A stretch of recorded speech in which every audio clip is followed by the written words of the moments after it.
जब किसी शख्स की ज़िंदगी बदलनी हो तो भगवान खुद नहीं आते, कुछ ऐसे लोग भेजते हैं जो हमारी बेइज्जती करते हैं, हमें नीचा दिखाते हैं, हमें कुछ ऐसा करने पर मजबूर करते हैं जो हमारी ज़िंदगी पूरी तरह से बदल कर रख देता है। जहाँ कुछ लोग इनकी नेगेटिव बातों को सुनकर खुद टूट जाते हैं, वहीं कुछ लोग रिकॉर्ड तोड़ देते हैं और ऐसी कामयाबी की मिसाल कायम करते हैं कि उनका बुरा चाहने वालों के लिए वो किसी बदले से कम नहीं होता, क्योंकि आपकी कामयाबी ही सबसे बड़ा बदला है।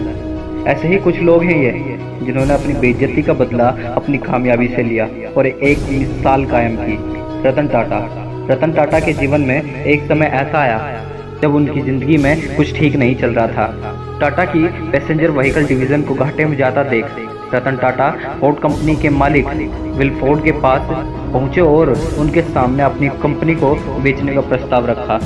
फोर्ड उनकी कंपनी खरीदने के लिए तैयार हो गए, लेकिन उन्होंने रतन टाटा को एक ऐसा ताना मारा जिसने रतन टाटा की जिंदगी बदल कर रख दी।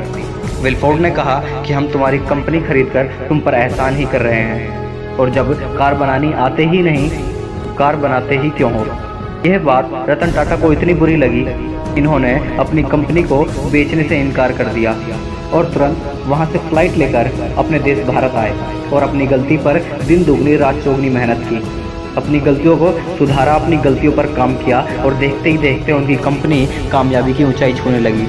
और वहीं दूसरी ओर फोर्ड कंपनी घाटे में जाने लगी। कंपनी को घाटे में जाता देख विल फोर्ड ने अपने टॉप ब्रांड लैंड रोवर और जैगुआर को खरीदने का प्रस्ताव रतन टाटा के सामने रखा और रतन टाटा ने विल फोर्ड को बिना कुछ कहे लैंड रोवर और जैगुआर को खरीद लिया।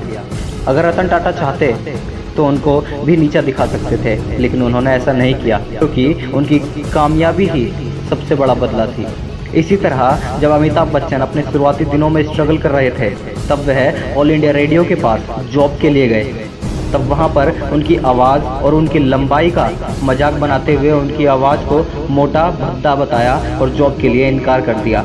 लेकिन वह कभी निराश नहीं हुए और प्रयास करना कभी नहीं छोड़ा और अपना करियर एक्टिंग में बनाना चाहा। पर वहाँ पर भी इनकी शुरुआती 15 से 16 फिल्में फ्लॉप हुई। लेकिन वो कहते हैं ना, भगवान के घर देर है अंधेर नहीं। थोड़ा समय लगा, लेकिन जब इन्हें सफलता मिली तो इन्होंने कभी पीछे मुड़कर नहीं देखा।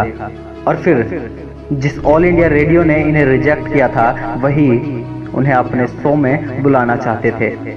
आज अमिताभ बच्चन को बॉलीवुड फिल्म इंडस्ट्री का भगवान माना जाता है। अगर वो चाहते तो ऑल इंडिया रेडियो को नीचा दिखा सकते थे, लेकिन उनकी सफलता ने ही उनका बदला ले लिया।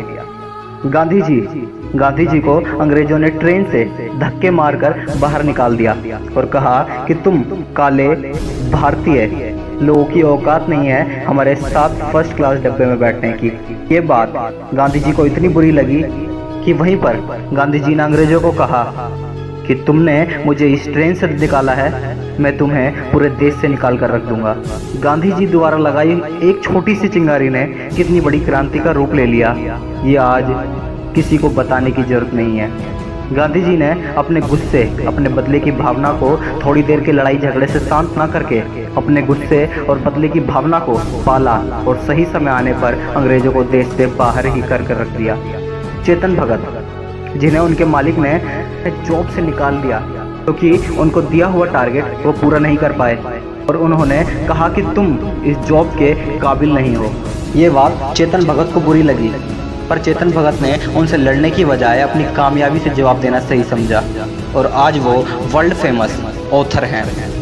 जब कोई आपकी बेइज्जती करता है तो उसे नेगेटिव वे में ना लें, उसकी कही हुई बातों को गलत साबित करना अपनी ज़िंदगी का मकसद बनाएं और उन्हें कहकर नहीं अपनी कामयाबी से जवाब दें, क्योंकि कहकर जवाब देने से आपका परिहास बनता है और जब आप कुछ ना होकर भी कामयाब होते हो तो एक इतिहास बनता है।